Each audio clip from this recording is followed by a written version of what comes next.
Don't give up, you know it's true. You gotta do what you wanna do.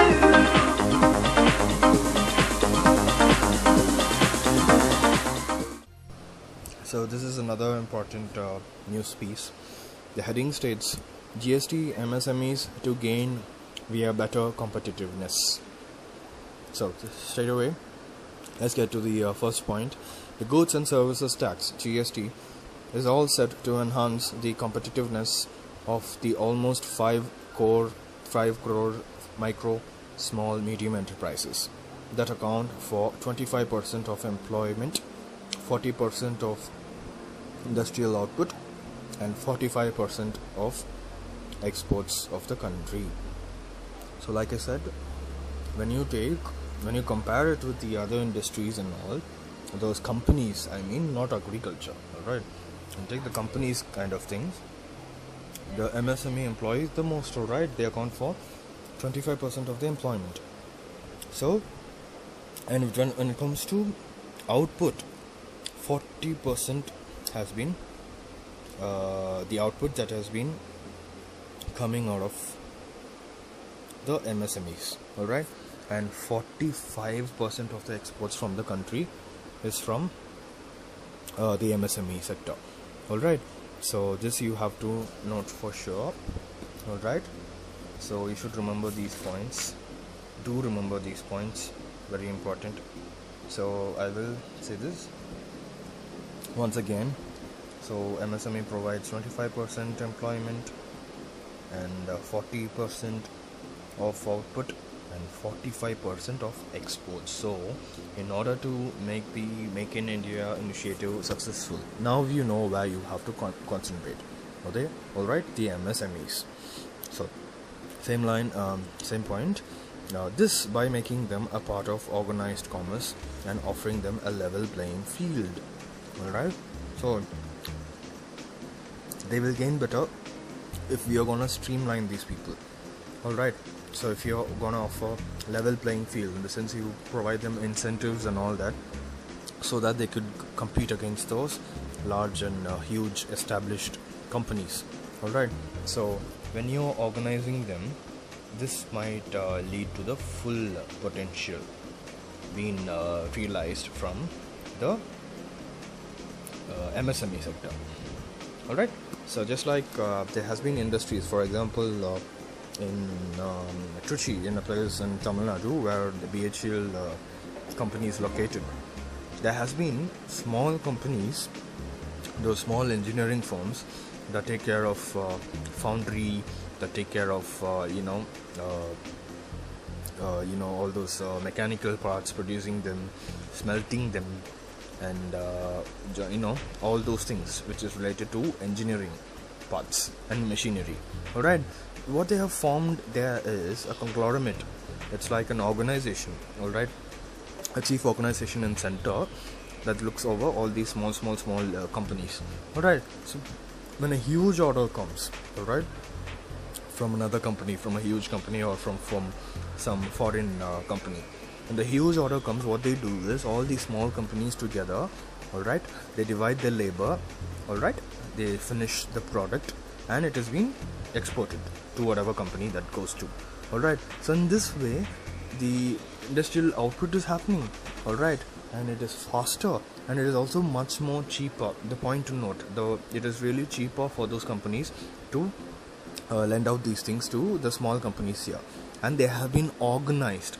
Well, once they are organized, they are able to get all those orders from the bigger companies, alright. So a similar structure needs to be done for the MSME sector entirely, is what this point says. And obviously, like I said, what has been witnessed in the city called Trichy, alright, where BHEL is, alright, the other orders, major bulk orders go to BHEL, the other orders go to the small companies people, alright, and they are organized in such a way they are able to meet the demand and at a cheaper rate, cheaper price too, alright. So something like this, if it's replicated, it is something that would release the potential of the MSME sector, which has been proven in Trichy, alright.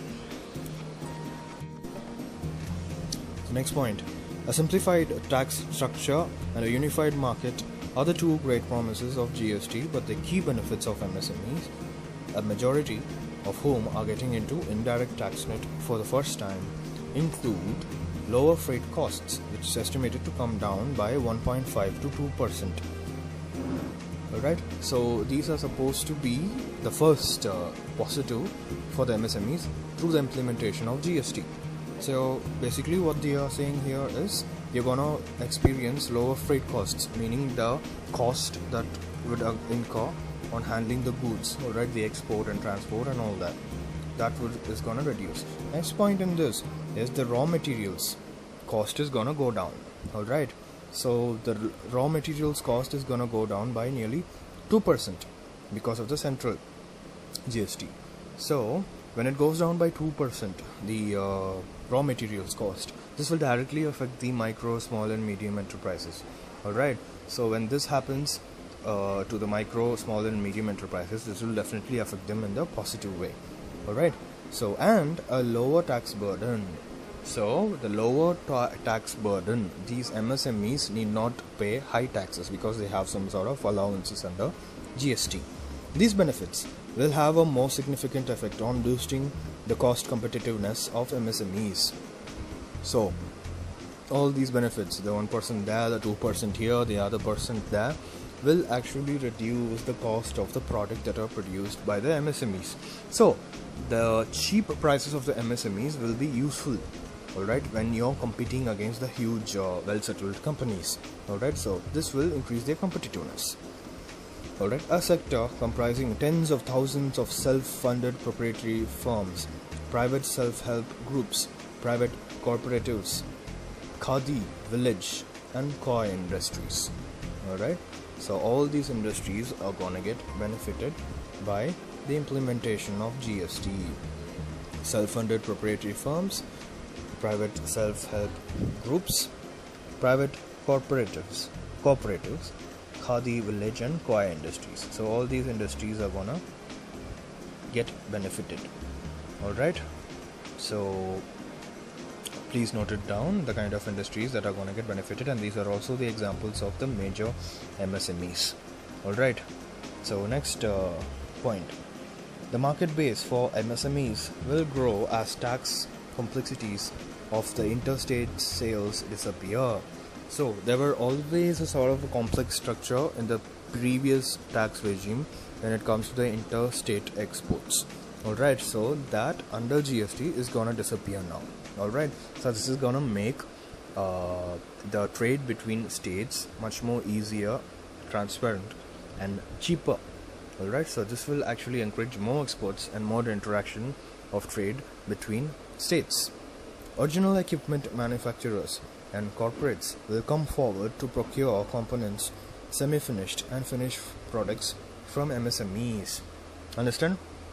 Like I said with the Trichy example from Tamil Nadu, the bigger companies will give contracts to these small MSMEs.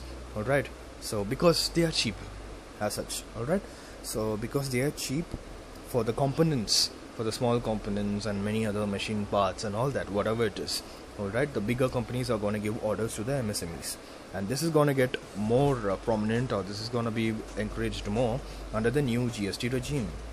Since there is no burden of tax on interstate sales, MSMEs will also have no issues in accepting orders from other states. Though, same point, alright? They can also compete with low-cost imports, as the tax is the same for both locally manufactured as well as imported products. This is an important point. So for the import and export, alright, for both of them, the GST rates are the same when it comes to MSME. So this is something that will encourage MSME more, right, to kind of import certain things and export certain things. Alright, so importing those things that will be used for export and all that. Alright, so we have already discussed previously about the drawback rates, what those drawback rates stand for. When you're importing something and you're going to use that particular product to export, make something for export, that will get deducted while you're exporting, right? So that credit is also there for MSMEs. So the rate is already low, and you have the drawback rates, and also all these is gonna encourage MSMEs.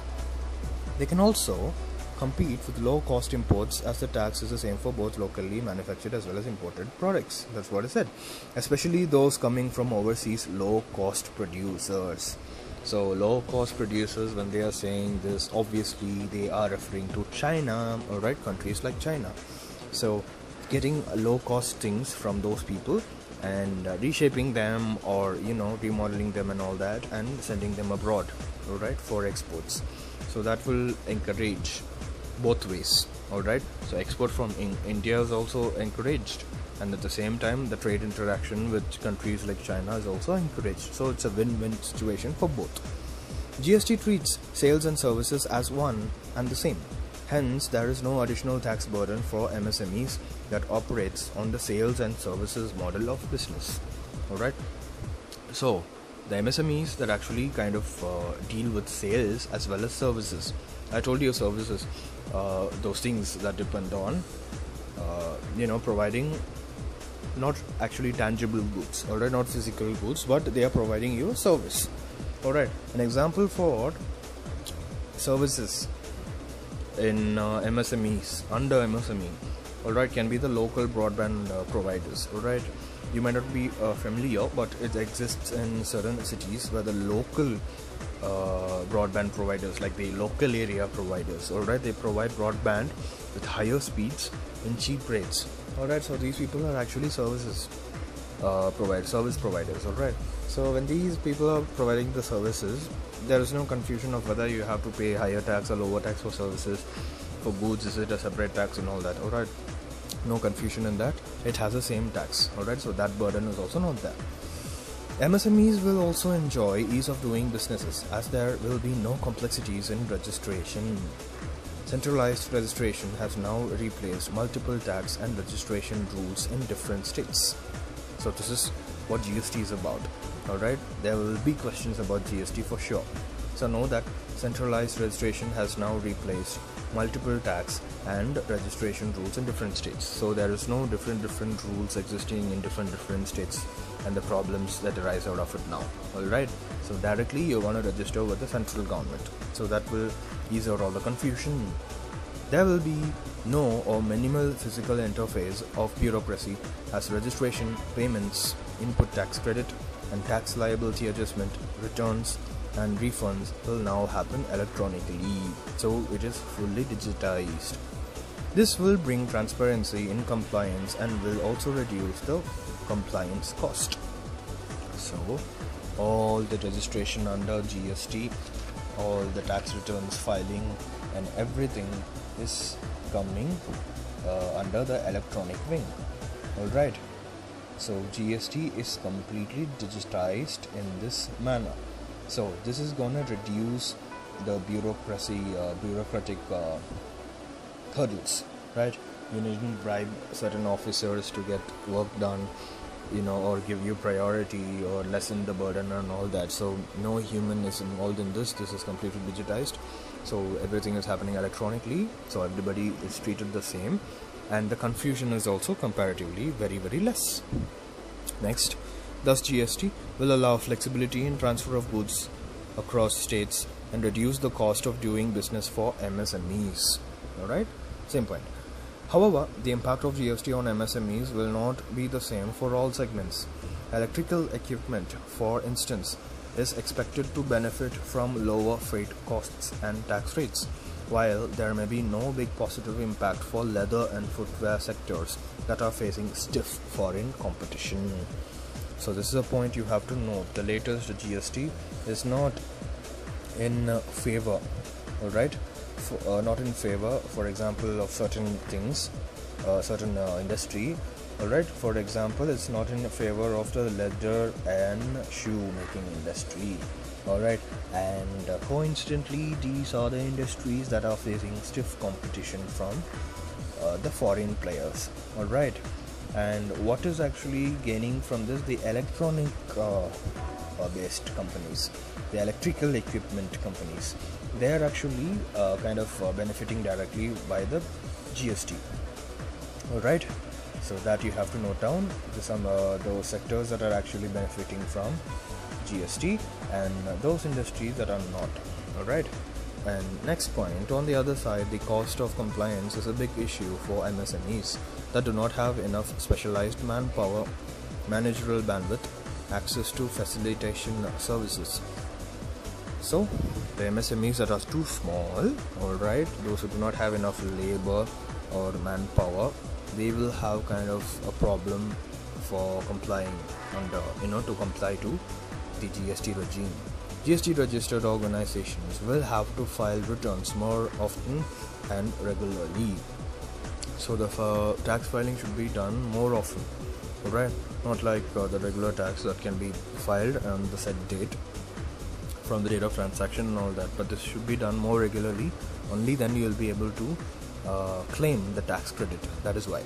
Alright, MSME staff are mostly not familiar with using computers and web portals. Hence, they may have to seek the help of intermediaries to use a technology-enabled platform like the GST.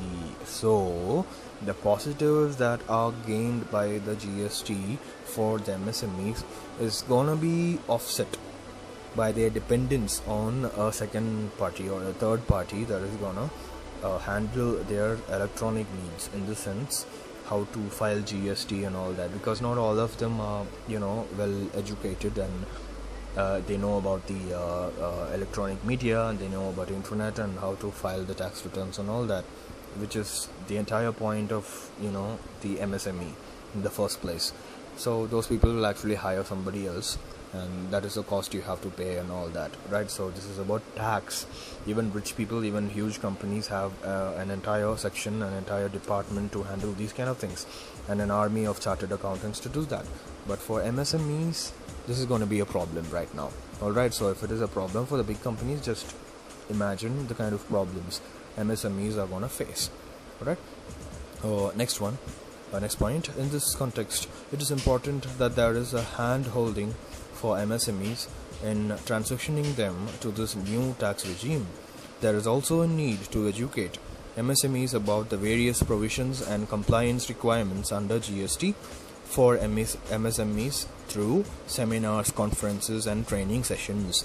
So, implementation of GST, one of the things that is really important is making the people from the MSMEs aware of the advancements that are happening under GST, how to file GST, how easy it is and how it is different, and what to do, whom to approach and all that. Alright, so these sort of seminars and sessions should be done across villages, across places where MSMEs are there.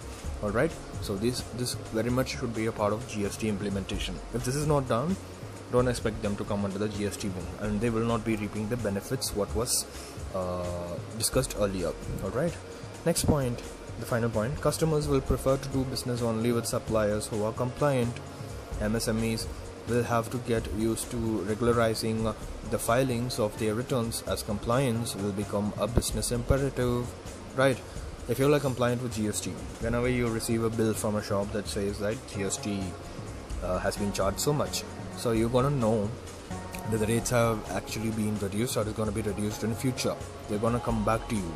Alright, but if that GST sentence is not there in your bill, you're going to wonder, alright, these people are charging the same and will be doing that in future too. So there's not going to be any tax credit for that firm, and there's going to be no reduction in prices. So you are very well aware that they will not be reducing anything. Right, so you won't be a returning customer to that particular business. Right, so under such context, alright, people will think a non-GST compliant business will not reduce the prices in future, so it is actually not recommended to do business with them. Alright, so this is a negative that the MSME will definitely face. Alright, so if MSME are not gonna come under the GST wing, customers, they will be lagging behind in returning customers. Alright, that you have to remember. So when returning customers are not happening for MSMEs, it's gonna create doom for their industry. Right, so it is very urgent and important, alright, for the MSMEs to come under the GST bracket.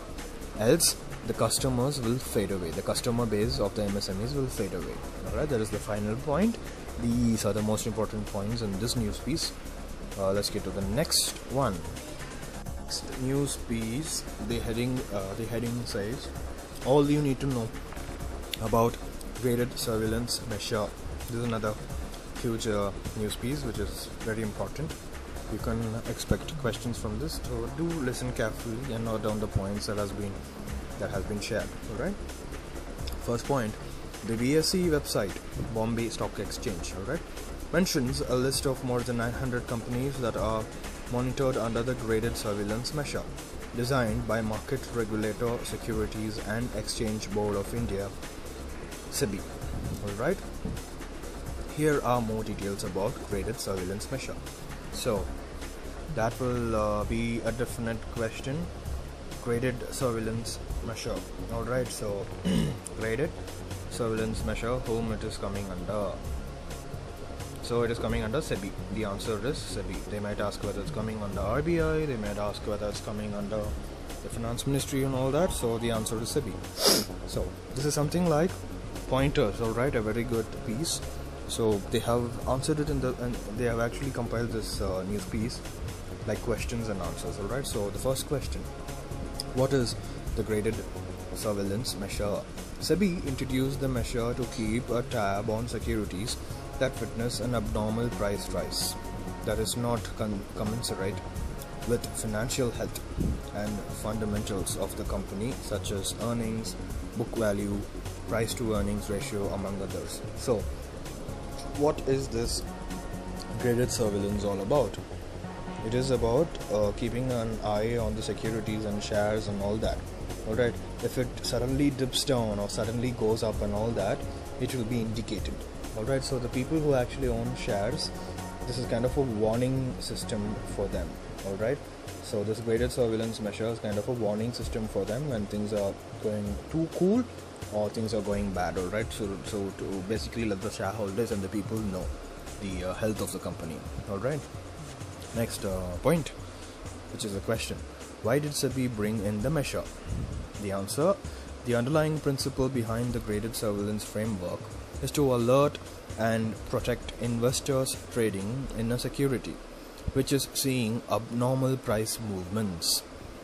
Alright, so this is to protect the investors. So the same point. Alright, protect the investors from the sector that is seeing abnormal price movements. SEBI may put shares of companies under the measure for suspected price rigging or under the ambit of shell companies. So when you are following the securities, the bonds price and share price of a company steeply going up or going down, if it's natural, the SEBI will not mind. Alright, but if it's artificial, like if somebody wants the company suddenly to go cheaper, maybe they have the plans to sell it to another company, or if there is a merger and all that, if they want to profit, if they the people who owns the company, if they want to profit more, alright, they will suddenly resort to downgrading the company's holdings. Alright, meaning making it seem as if the company in the stock exchange is going for a cheap price. So the one who is buying will also buy it in a cheap price. Alright, but but those people in the company that are trying to sell their company will know that no, we have actually sold it for a bargain price when it comes to selling the company. Or they might do the other way around, making this company seem really overpriced. So that might happen when suddenly they ask few investors or few friends from the capital market side to purchase their bonds and equity shares for high prices, and suddenly the bond and share prices go up. So you can say that, see, our share prices and bond prices currently are so much, and therefore my company is worth so much. So this is actually known as price rigging. Alright, so price rigging happens when you want to actually create a fake profile for the company. Alright, a fake demand for the company. Alright, for the fake demand, fake price for the shares. What do you mean by shell companies? Shell companies are those companies, alright, instead of the owners, all right, or the top shareholders doing such malpractices for a company. A shell company would be a different entity that is created to do such things for this company, all right. So different companies, shell companies, will be created, and they will start to buy, bonds and shares from this company, and suddenly the market will think, what, all right, there are like huge number of companies that are actually investing in this company, so this company is actually profitable, it is going well and all that. So they will fall prey to these things, and they will those people who want to buy the company will be more interested, and they will pay a high price. So these shell companies will be acting like companies, like your friend, all right, making the company seem as if everything is going well. So these shell companies actually operate from the outside, all right. So they'll be involved in saving the company from tax frauds, and they'll be involved in increasing the shares or depleting the share rate and all that. So these companies basically are known as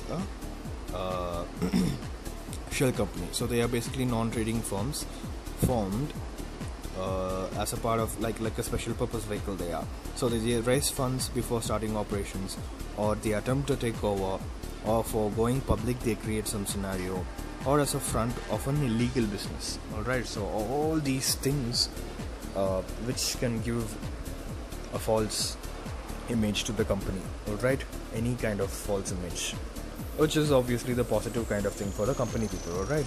So any kind of false image creating that has been done by a company to another company, those companies are known as shell companies. So basically shell companies are non-trading firms, alright. So obviously they're not listed in the stock exchange and all that.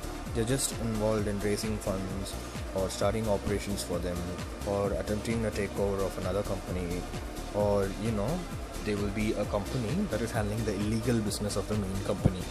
All these come under the definition of shell companies. Next point, which is the question: how the graded surveillance measure works. Answer: once a firm is identified for surveillance, it goes through 6 stages with corresponding surveillance actions and restrictions on trading in those securities gets higher progressively, alright. So they will be categorized under 6 stages, alright. So according to the stage there will be surveillance actions according to the stages, alright. And according to those stages there will be restrictions on trading their bonds or shares, alright. So 6 groups. So this can also be a prelims oriented question. So how many groups come under the surveillance part, alright. So under the graded surveillance measure, how many groups come, alright. Under the GSM, how many groups come? So it is 6 groups now. In the first stage, the securities are put in the trade to trade segment, alright, meaning no speculative trading is allowed, and delivery of shares and payments of consideration amount are mandatory. A maximum of 5% movement in share price is allowed, alright. So this is the first group, where you have restrictions like a maximum of 5% movement in share price is allowed. In the second stage, in addition to the trade to trade segment, the buyer of the security has to put 100% of the trade value as additional surveillance deposit. The deposit would be retained by the exchanges for a period of 5 months and refunded in a phased manner. So second stage, first stage is kind of okay, alright, just that they will be watching over the 5% of your shares. In the second stage, what they're supposed to do is they're supposed to pay a deposit in case the shares crash or whatever. From the SEBI will step forward and distribute it to the shareholders, alright. But if everything is going fine, it will be refunded back to the company itself. That is the second stage. So second stage has 100% of trade value as additional deposit. So first stage, you have that 5% movement thingy. Second stage, you have 100% deposit. Third stage, trading is permitted only once a week, that is every Monday. this is a huge restriction. All right, trade only once in a week, that is every Monday, only once in a week in a Monday, apart from the buyer putting 20% of trade value as additional surveillance deposit. So it is only one day for trading plus deposit. Alright, when you put in the third stage. Fourth stage, trading would be allowed once a week and surveillance deposit increases to 200% of the trade value. So if you are not in good lines with SEBI, they will put you in the fourth category again, alright, where 200% deposit, alright, and you will be allowed to trade the usual, alright, I mean like in the third stage, you will be allowed to trade only once in a week, that is Monday, alright. Next, fifth stage, trading would be permitted only once a month, first Monday of the month. Alright, important point. Fifth stage, trade only once in a month. So from once in a week, it's reduced to once in a month. That is first Monday of that month. Alright, so only during that day in a month you can trade additional to the 200% deposit. Alright, so you're supposed to do that. So the sixth final stage. Alright, there are maximum restrictions. So there are really hard restrictions. Probably you can trade only when SEBI is actually granting you the permission to trade, and the deposit might be even higher. Alright, so a lot of restrictions will be there when you fall under the sixth category. So this is the way how the entire process works into when you are like keeping them under 6 separate groups. This is how the graded surveillance measure actually works. Alright, so make a note of it. Questions might be there from this. Alright, at least you know what would be the maximum deposit percentage, whether it is 400 or 500 or 200. At least questions like that would come. Alright, next point, which is a question: what are the points small investors should keep in mind about the graded surveillance measure? Alright, for this entire question, what matters the most I'll tell. The only challenge for the small investors is that these announcements are often made at a very short notice and implemented from the next day itself, thus giving those who have already entered the stock less than adequate time to exit it. Understood? People will be affected by it. Alright, so the challenge is the announcement happens in a very short notice. So there are like regular announcements that happen in short notice. So when they happen in short notice, it's not like they will give you a lot of time to just do it. It is implemented from the very next day. Alright, so when it is implemented from the very next day, people maybe they would not have known the kind of announcement that was made, and already they have invested in stuff like that. If a company suddenly goes to the group 3 or group 4 and they get to know only the next day, and they'll be like, "Arey yaar, I just invested in that company a day before."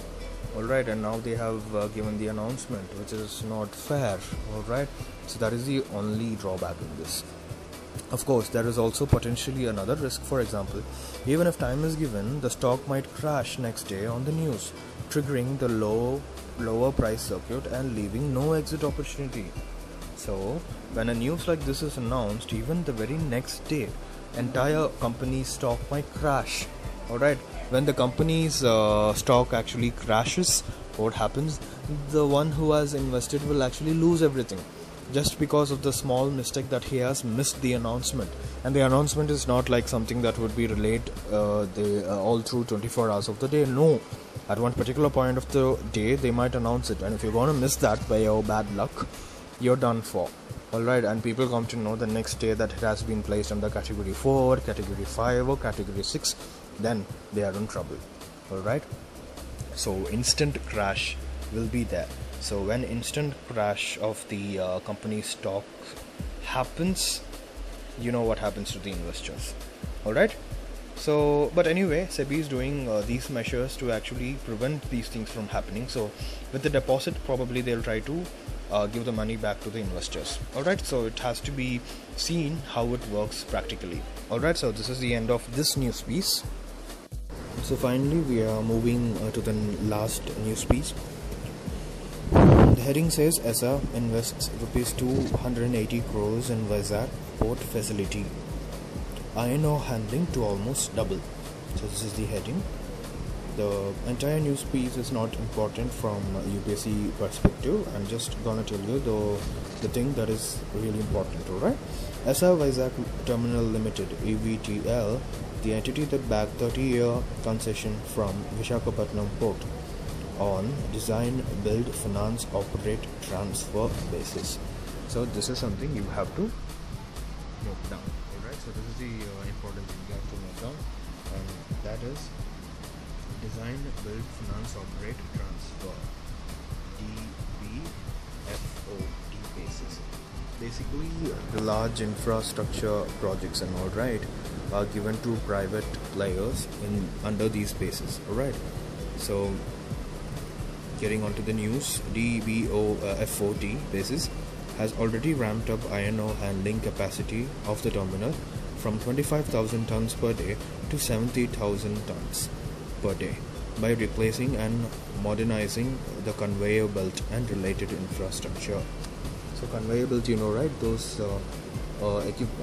machinery, those conveyor belts that actually gets the iron ore from the place where they are quarrying the iron ore, right?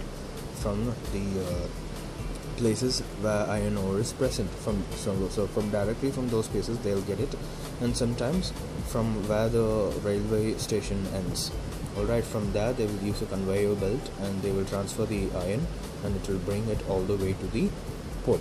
Alright, so they have modernized and they have done all the other infrastructure upgrading to actually handle more tons. Alright, so this has nearly more than doubled. And keep in mind, design, build, finance, operate, transfer basis. Alright, even all of metros and toll booths, right? The highway toll booths and all.